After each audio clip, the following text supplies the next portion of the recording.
Oui, absolument, David, parce que nous sommes le grand pays d'Europe. Des paroles et des actes spéciales européennes, c'est parti. Introduction, votre conviction européenne. Le vote eurosceptique pourrait arriver donc mathématiquement le plus gros bataillon d'anti-européens dans l'hémicycle européen. Nous sommes à 46 jours des élections européennes. La relance de l'Europe, comment relancer? Le scrutin européen du 26 mai. Demain, quelle France? Le débat sur les européennes, dire au café. Les listes proposées. On vous parle tous d'Europe, et nous sommes tous sur le principe européen. Mais de quelle Europe voulons-nous? Celle de Jean-Claude Juncker? Je vais vous raconter l'histoire de cet homme, le plus haut personnage de l'Union européenne.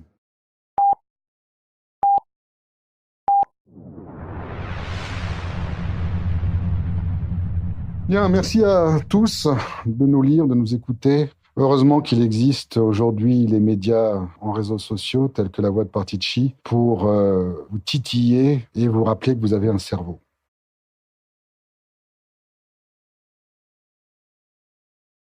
Je suis depuis maintenant 10 ans dans une affaire criminelle qui au départ aurait dû être simplement une affaire d'argent financière. Et tout commence pour moi en 2009, lorsqu'en juillet 2009, l'héritier, qui est également mon ami, décide de m'aider puisqu'il vient d'être officiellement, devant notaire et devant 2 témoins, l'héritier d'un couple luxembourgeois qui a décidé donc de le nommer comme héritier universel. J'en suis ravi pour lui, bien entendu. Et lui-même, étant ami, décide de m'aider dans une affaire immobilière.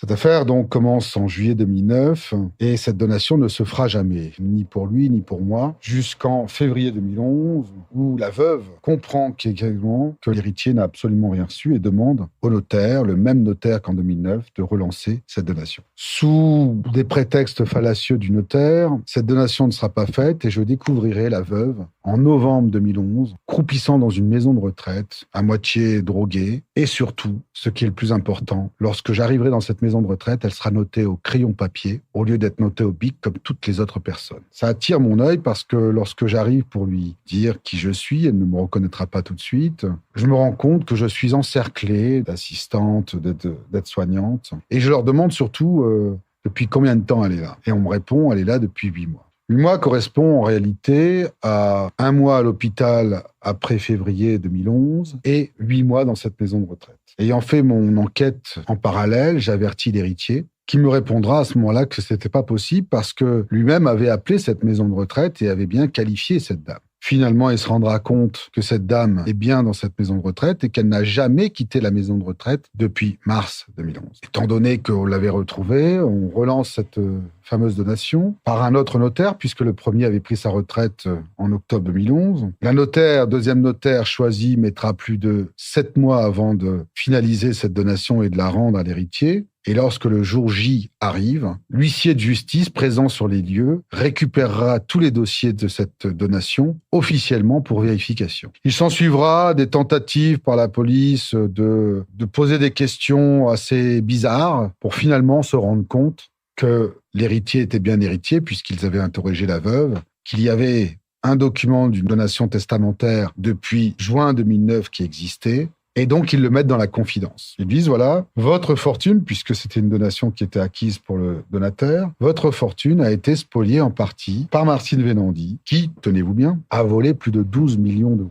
Et je le répète ici, cette dame est toujours en fonction à cette heure. Le policier continue en disant, bien entendu, on va vous rendre cet argent, il faut que cet argent puisse être rendu en même temps que la donation. Quand l'héritier me parle donc de la façon dont cet argent allait être rendu, je lui dis non, mais normalement tout doit être rendu dans le sens où la première donation qui a été actée doit être rendue et le reste sur un compte séquestre. On ne m'écoutera pas. Et puis on voit qu'on essaye de faire traîner les choses et je décide de porter plainte le 16 août 2012 pour un certain nombre de chefs d'inculpation. D'abord, bien sûr, contre le notaire, notamment pour détournement d'actifs, pour spoliation, non remise de cette donation, mais également, je décide de porter plainte pour écoute illégale parce que nous savions que nous étions écoutés sur un certain nombre de points qui ne pouvaient pas être entendus si, effectivement, on n'était pas là avec des petites oreilles, dans mon immeuble. À partir de ce moment-là, 1 mois plus tard, cette affaire devient politique. Monsieur François Biljeune, ministre à l'époque de la Justice, décide de rencontrer l'héritier en lui disant « Écoutez, on ne veut pas de scandale sur la place, donc bien entendu, on va vous rendre cet argent, on va bien sûr vous indemniser, c'est normal, mais on va faire le nettoyage, on va vous le rendre en une seule fois, alors partez en vacances, ne dites rien à personne, et quand vous reviendrez dans 1 mois, tout sera propre. » En réalité, l'héritier ne partira pas en voyage, et 1 mois plus tard, il ne se passera passera strictement rien, sinon qu'il continue à signer, parce que c'est très important, c'est comme ça qu'on connaît les fonds, il continue à signer tout ce que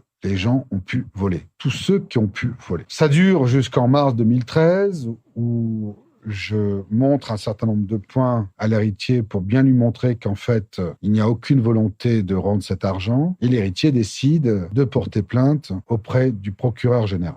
C'est à ce moment-là, d'ailleurs, que le procureur général découvrira ma plainte que j'avais déposée sur son bureau le 16 août 2012. Voyant le tampon, la copie du tampon, il dira même « cette plainte aurait dû atterrir sur mon bureau ». Et il commence à la lire. Le lendemain, il rencontre à nouveau l'héritier et là, ils veulent faire une transaction en disant « on va rendre cet argent et on en restera là ». Ce qu'on découvre juste après cette investigation du procureur général est scandaleux. En réalité, on découvre que c'est pas seulement 12 millions que la notaire a volé, mais bien avant 2012, des sommes faramineuses ont été volées par des gens comme le Grand-Duc, famille grand-ducale. Quand je dis Grand-Duc, c'est Grand-Duc, père, sœur. Mais c'est aussi Jean-Claude Juncker et François Biljeune. Jean-Claude Juncker qui s'était joint d'ailleurs aux réunions entre septembre 2012 et mars 2013. C'est d'ailleurs Jean-Claude Juncker, à l'époque Premier ministre, qui a fait rencontrer le procureur général à l'héritier. Le procureur général qui, au tout début d'ailleurs, avait même dit « oui, vous voulez porter plainte, mais vous savez, une plainte, ça dure ». C'est à ce moment-là qu'il parle de ma plainte. C'est à ce moment-là que l'héritier dit « mais attendez, Franck Coustet a déjà fait des plaintes. Regardez ». Bien entendu, quand je déposais des plaintes, je mettais le cachet faisant foi de la date d'arrivée auprès du parquet.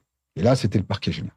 Et là, on découvre surtout, par le procureur général, en mars 2013, que plus de 70 millions, vous entendez bien, 70 millions ont été volés par ces gens. Étant l'argent à la fois de l'héritier et du légataire, ils doivent signer comme quoi non seulement ils vont recevoir cet argent, mais également comme quoi ils ne poursuivront pas ces gens. Donc il y a un certain nombre d'actes qui ont été enregistrés entre mars 2013 et juillet 2013. Sauf que il y a une affaire en parallèle d'Israël, l'affaire Boumler, dans laquelle est mêlé donc Jean-Claude Juncker et qui déclenche au niveau du Luxembourg des élections législatives. Mais Juncker est persuadé qu'il va être réélu Premier ministre. Donc il dit « attendez un peu, ça va arriver ». En octobre 2013, envers et contre tout ce qu'il imaginait, il n'est plus Premier ministre. Et là, je comprends très bien qu'il va se passer des choses parce qu'ils vont essayer de masquer les preuves. Ça ne tarde pas puisque dès octobre 2013, je préviens la police de protéger 4 familles qui peuvent être des témoins, bien entendu, de ces faits. Et dès novembre 2013, je suis victime du premier accident qui n'est bien entendu qu'un acte criminel parmi tant d'autres jusqu'à il y a encore pas très longtemps.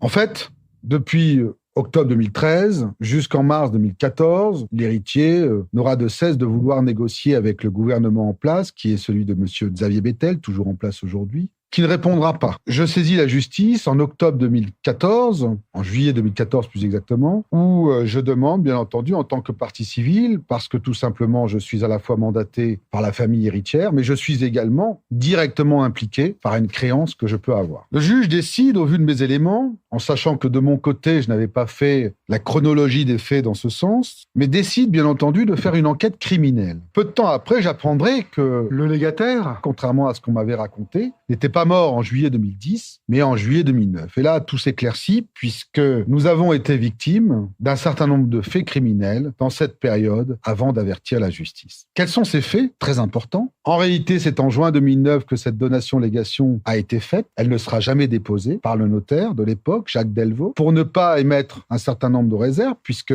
en réalité, ils auraient dû à ce moment-là mettre toute la fortune de ces gens sur le papier, et par conséquent, ils ne pouvaient plus le faire puisque cet argent avait été volé pour une bonne part depuis 2004-2005, et par conséquent, ils ont préféré annuler ce testament. Ils l'enregistreront jamais, mais ils pensent qu'il n'y aura jamais d'autres donations. En février 2011, lorsque la veuve décide de relancer par une nouvelle donation, en fait, pour elle, c'est de terminer cette donation ouverte depuis 2009. Lorsqu'en 2011, donc, la veuve demande au notaire de bien vouloir, en fait, faire cette donation, elle sera victime à son tour d'une chute. Elle sera dans un hôpital dans un état quasi définitif. On pense qu'elle va mourir. Et là, le notaire joue à nouveau sur la corde sensible. Écoutez, vous pouvez attendre. Dans tous les cas de figure, vous êtes l'héritier.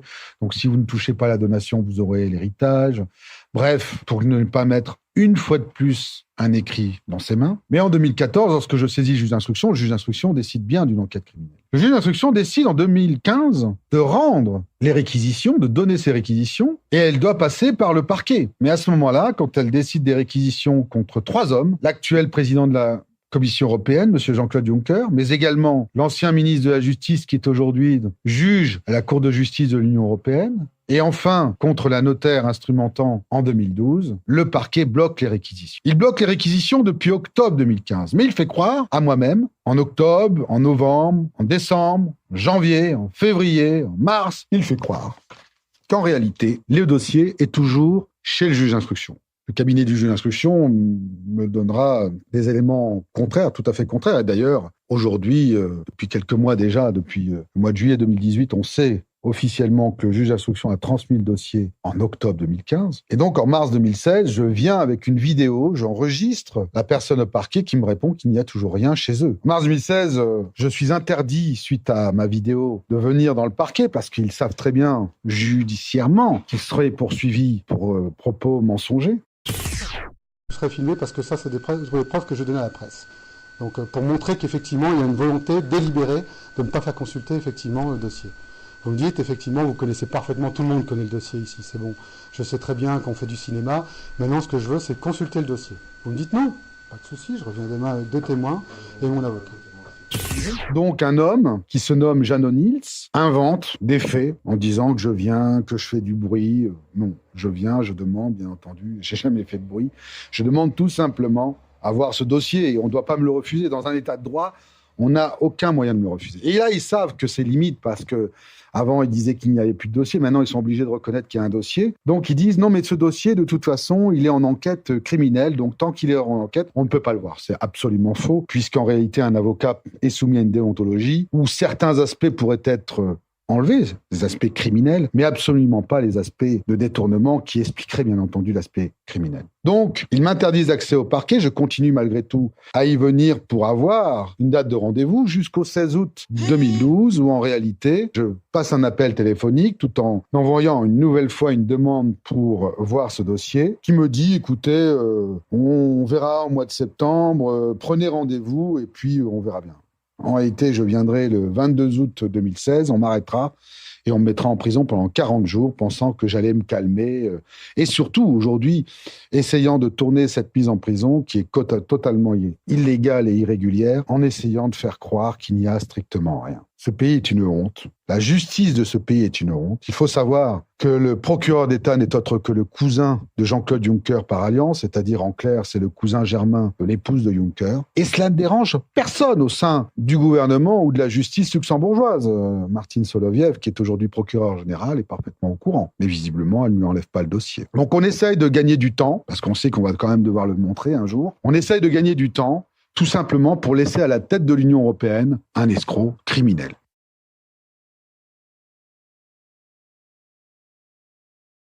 Car oui, j'avais oublié de vous dire que le légataire s'est suicidé en 2009. Qu'en 2014, lorsque je préviens le procureur d'État et que je lui dis que je vais saisir un juge d'instruction français, et je pouvais parfaitement le faire, normalement il aurait eu toute compétence pour le faire, ils ont vendu très rapidement la maison dans laquelle se trouvait le bureau dans lequel se trouvait la moquette. Moquette qui, bien entendu, aurait pu donner des signes comme quoi il n'y avait pas eu un suicide. Tout ça s'est vendu très très rapidement. Entre le mois de mars et le mois de juin, la maison dans laquelle se serait suicidé le légataire a été vendue pour une bouchée de pain.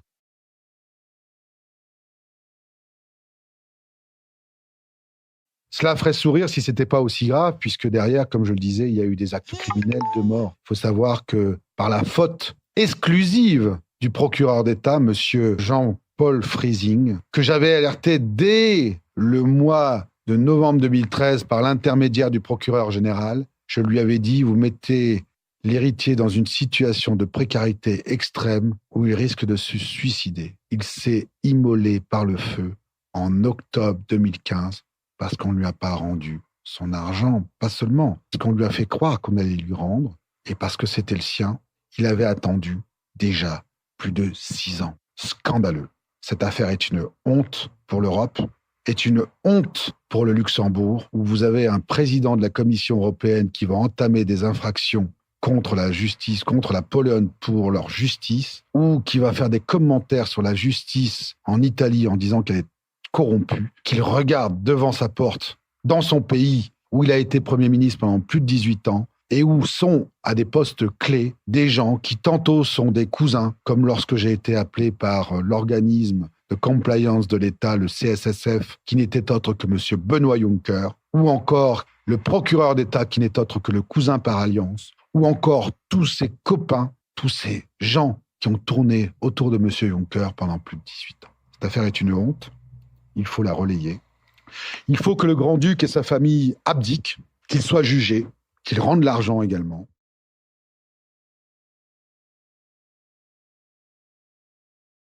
C'est une affaire d'État parce que la Belgique et la France étaient également concernées. La France était au courant dès 2013, elle aurait dû mettre son veto pour la nomination de Juncker, elle n'a pas fait. Quant à la Belgique, où je me suis réfugié après des actes criminels à répétition en France, la Belgique a à son tour eu un certain nombre de faits répréhensibles pénalement et criminellement, et où l'enquête est toujours bloquée auprès du cabinet du juge d'instruction qui n'a strictement rien fait. D'une affaire privée, on arrive à une affaire d'État avec un S, et ça vous laisse quand même pantois sur ce qui se passe aujourd'hui, sur les ramifications mafieuses et de collusion entre les différents États pour faire taire une vérité bien simple. M. Juncker, le grand-duc, François Bilgen sont des escrocs criminels.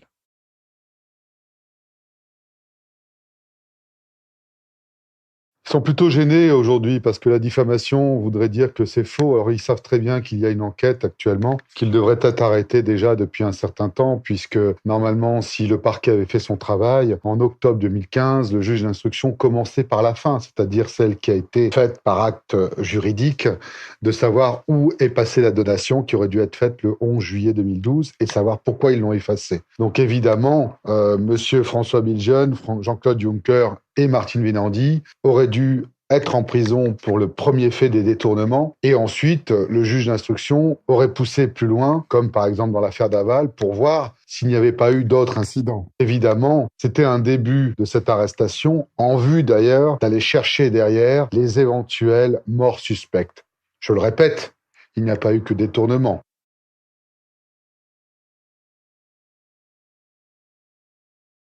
En ce qui concerne le dernier épisode de cette affaire, c'est-à-dire que fait la France durant tout ce temps, je ne vais pas réexpliquer qu'en 2014, j'ai dû partir parce que j'ai été victime d'actes criminels effectués par les services français. Il n'en demeure pas moins que le 21 juillet 2017, je saisis Emmanuel Macron, tout fraîchement élu, en le félicitant dans un premier temps et dans un deuxième temps, lui demandant bien sûr de faire démissionner Jean-Claude Juncker et de faire toute la lumière sur cette affaire. Monsieur Macron ira une semaine après au Luxembourg rencontrer le Grand-Duc, qui l'invitera donc en février 2018.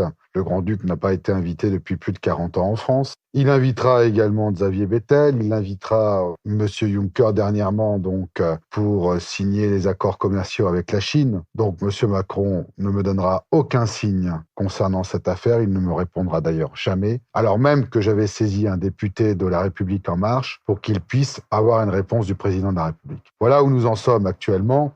Je subodore d'ailleurs qu'il y aura certainement des complications au niveau de la justice, qui n'a strictement rien fait, notamment sur ma demande d'enquête criminelle sur un certain nombre d'actes qui ont été commis entre 2014 et 2017.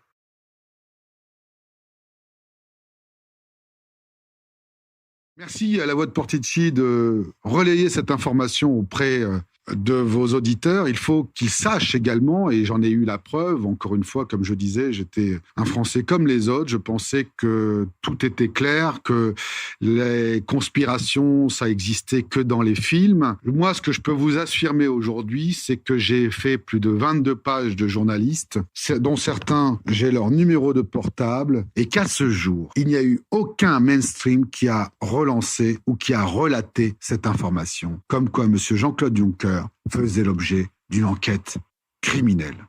Lorsqu'on dit que les réseaux sociaux disent beaucoup de bêtises, je pense que les réseaux sociaux aujourd'hui ont au contraire la liberté que n'ont plus les médias, même si et toujours on vous balance les accords de Munich. Quand on a aujourd'hui en France et à l'étranger un certain nombre de médias qui sont détenus par des gens qui ont tout intérêt à négocier cette information, et qu'en France, les plus grands journaux sont détenus par 2 actionnaires qui vendent des armes, ça c'est très important, vous pouvez vous dire que vous n'avez plus du tout d'informations. Continuez à voir la Voix de Portici, continuez à aller sur d'autres réseaux sociaux, apprenez la vérité et surtout faites relayer cette information autour de vous, car je vous le dis, il n'y a plus aujourd'hui d'informations dans les médias courants. il n'y a que des informations qui peuvent être sorties lorsqu'on demande à ce qu'elles soient sorties, ou tout simplement des faits divers sans intérêt réel sur comment tourne le monde. Juncker n'aurait jamais dû être le président de la Commission européenne. Bilgen devrait être arrêté également. Et la notaire ne pourrait normalement plus instrumenter dans un pays de droit.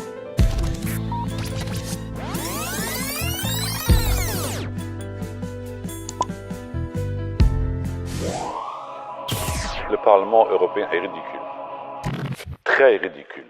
Je salue ceux qui se sont donné la peine d'être en salle. Mais le fait qu'une trentaine de députés assisent à ce débat démontre à suffisance que le Parlement n'est pas sérieux.